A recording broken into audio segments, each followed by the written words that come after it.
Kementerian Pendidikan dan Kebudayaan terus mendukung pembelajaran jarak jauh dan memajukan budaya Indonesia di masa pandemi Corona. Saksikan program Belajar dari Rumah setiap Senin sampai Minggu untuk semua jenjang pendidikan, guru, dan orang tua hanya di TVRI. Marilah kita bersama-sama belajar dari rumah.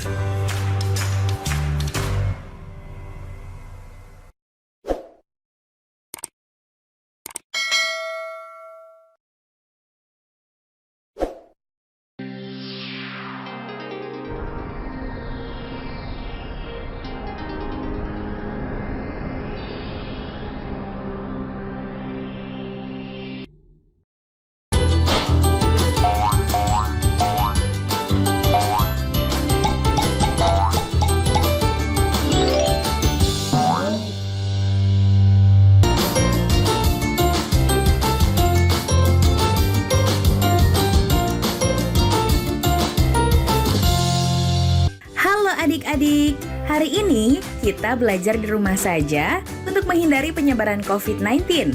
Ayo siapkan alat tulismu untuk menjawab pertanyaan ya. Ajak ayah, ibu, atau kakak untuk membantumu mencatat pertanyaan. Kerjakan tugas ini dengan bimbingan guru atau orang tuamu ya. Hari ini aku berkesempatan untuk jalan-jalan ke Kampung Muara, Cibungbulang, Bogor.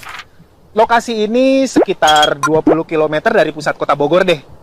Kamu udah pernah jalan-jalan ke sini belum? Lokasi jalan-jalan itu kan nggak cuma di mall aja.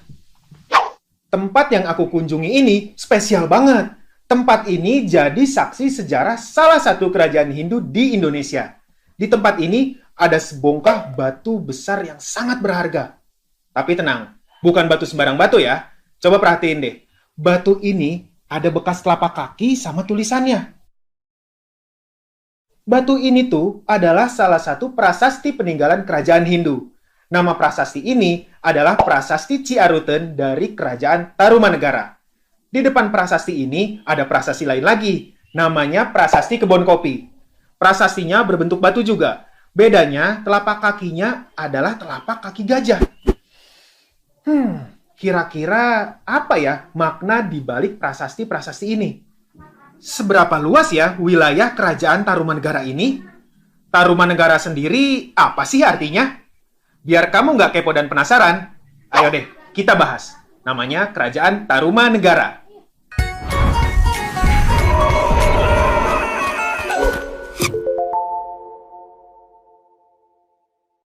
Kerajaan Tarumanegara adalah kerajaan Hindu tertua kedua di Indonesia. Dilihat dari asal katanya, Tarumanegara berasal dari dua kata, Taruma dan negara. Negara punya arti kerajaan atau negara, sedangkan Tarum atau Nila merupakan nama sungai yang membelah Jawa Barat. Keberadaan tentang kerajaan Tarumanegara juga diperkuat dengan adanya berita Tiongkok yang pernah menyebutkan kerajaan Tolomo atau Tarumanegara. Kerajaan Tarumanegara pernah mengirimkan utusan mereka ke Tiongkok di tahun 528, 538, 665, dan 666 Masehi untuk kunjungan persahabatan. Kabar lainnya datang dari Gunawarman, seorang pendeta dari Kashmir yang mengatakan bahwa agama yang dianut rakyat Taruma adalah agama Hindu. Kerajaan Tarumanegara sendiri didirikan oleh Raja Diraja Guru Jaya Singawarman pada tahun 358 sampai 382 Masehi di tepi Sungai Citarum yang sekarang masuk dalam Kabupaten Lebak, Banten. Jaya Singawarman adalah seorang maharesi atau pendeta yang mulia dari India, tepatnya dari daerah Salankayana. Jaya Singawarman mengungsi ke Nusantara karena daerahnya diserang dan ditaklukkan kerajaan Magadha. Jaya Singawarman meninggal dan dimakamkan di tepi sungai di Bekasi, tepatnya di Kali Gomati. Tahta kerajaan digantikan oleh putranya, Dharma Yawarman di tahun 382 sampai 395 Masehi.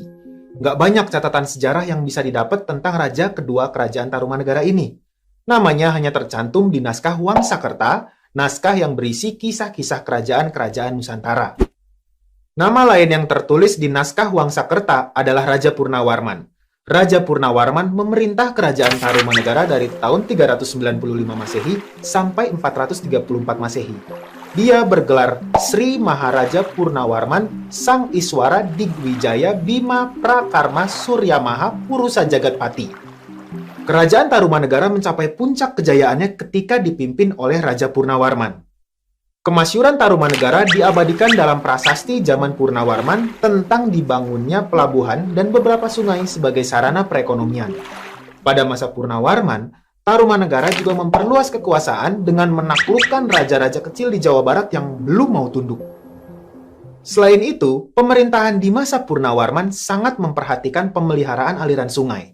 Sungai-sungai diperbaiki. Kayak di tahun 410 Masehi, Purnawarman memperbaiki Kali Gangga hingga Sungai Cisuba yang terletak di daerah Cirebon.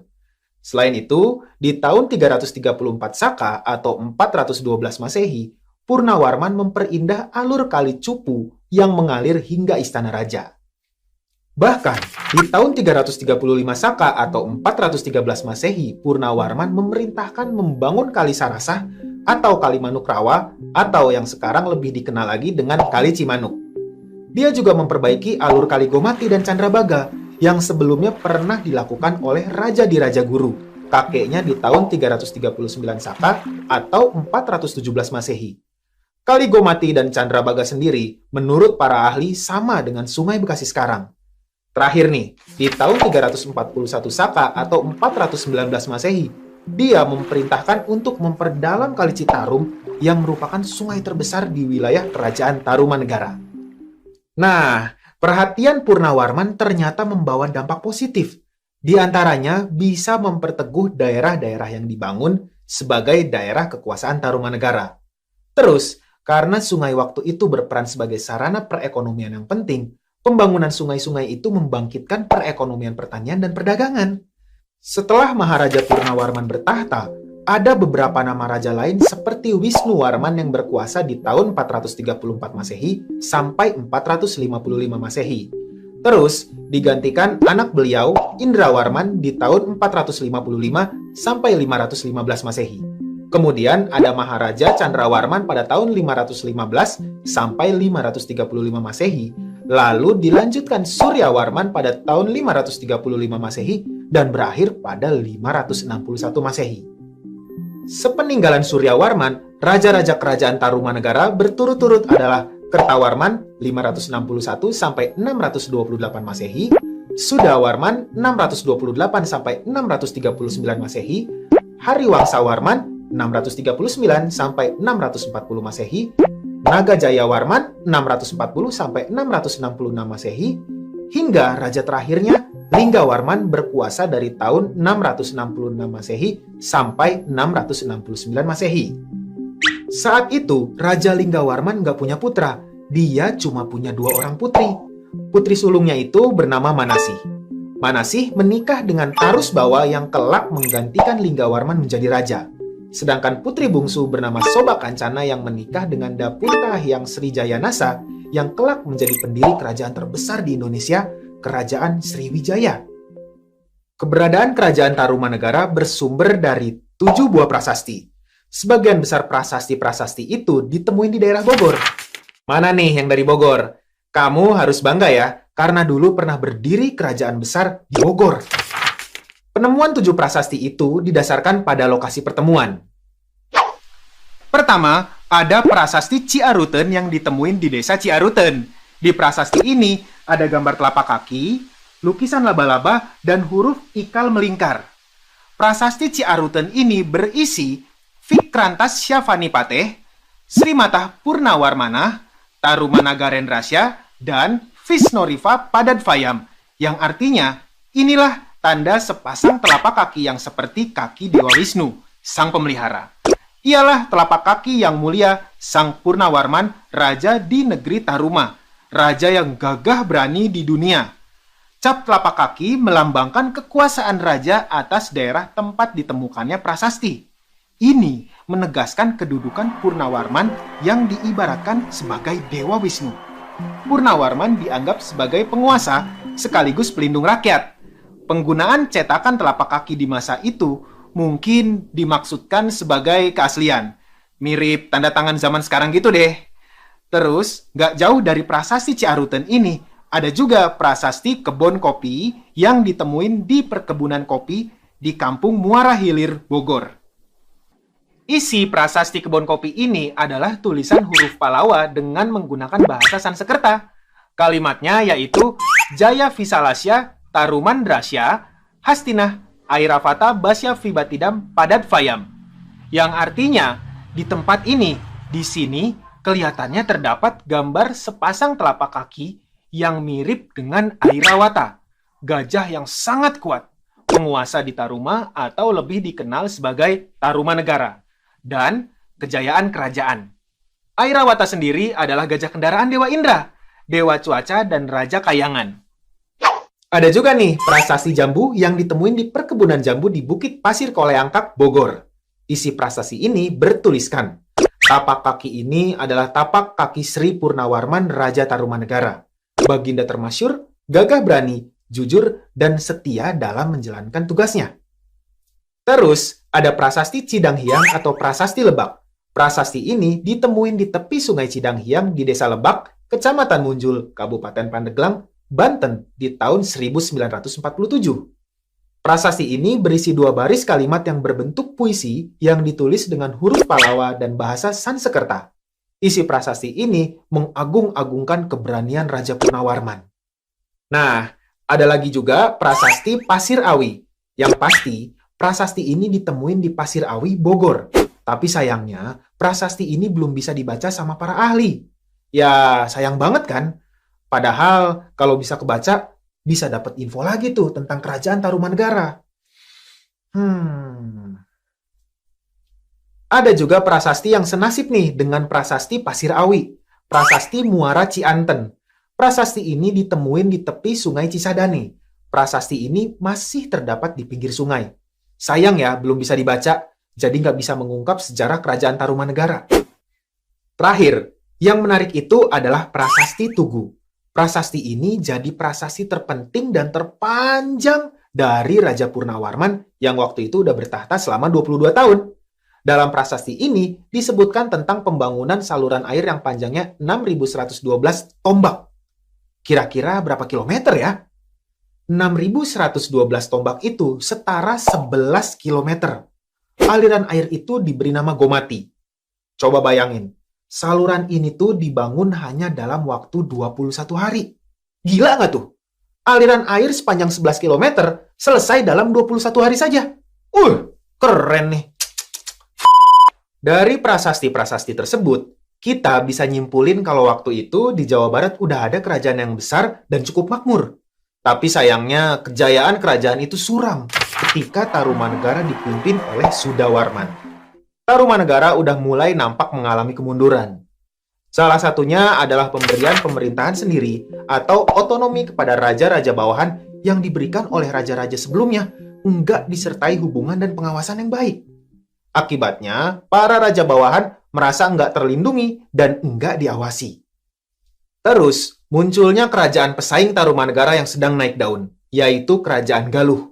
Sehingga terjadi pemberontakan. Hingga raja terakhir Linggawarman nggak punya anak laki-laki.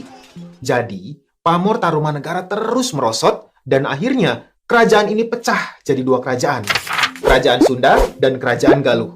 Kerajaan Sunda jadi kelanjutan Kerajaan Tarumanegara yang dipegang oleh Tarusbawa, menantu Raja Linggawarman. Sedangkan Kerajaan Galuh dikuasai oleh Ureti Kandayun.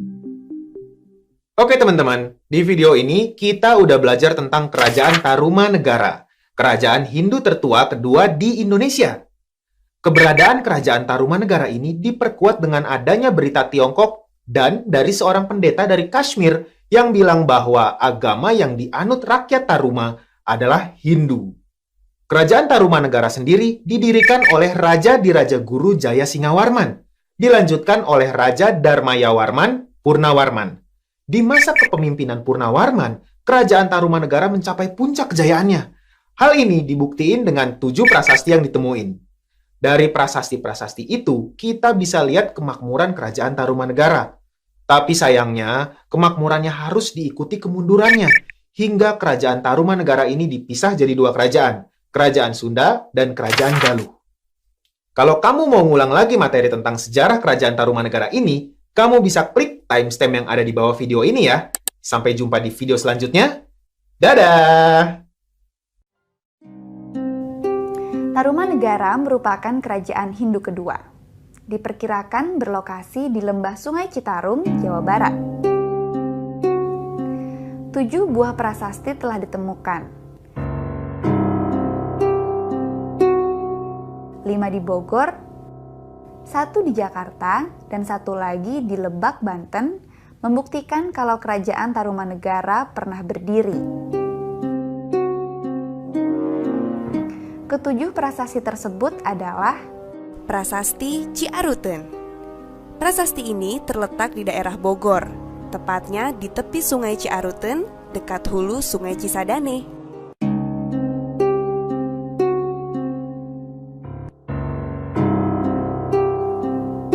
Prasasti Kebon Kopi.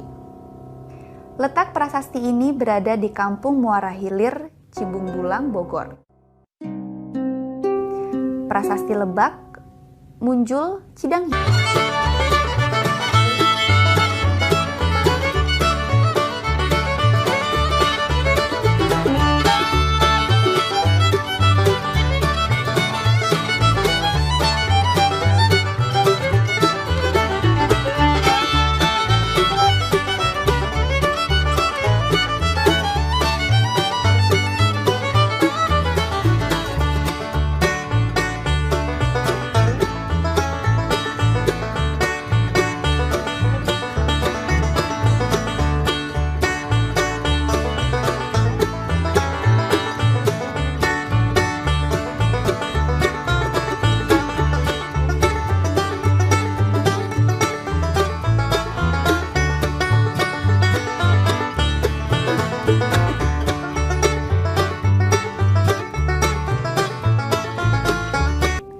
Namun, bila dilihat dari langgam atau bentuk hurufnya, prasasti tersebut ditulis kurang lebih pada abad 5 Masehi.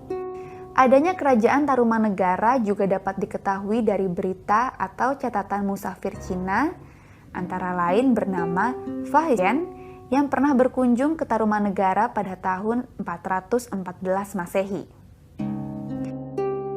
Fahien menyebutkan Tolomo untuk kerajaan Tarumanegara.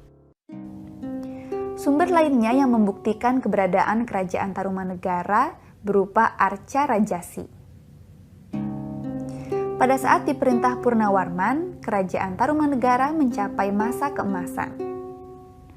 Purnawarman adalah seorang raja yang menganut agama Hindu. Masyarakatnya sebagian besar menganut agama Hindu dan sedikit dijumpai orang-orang yang beragama Buddha serta sebagian masih animisme. Oleh karena itu, kerajaan Tarumanegara dikenal sebagai kerajaan Hindu.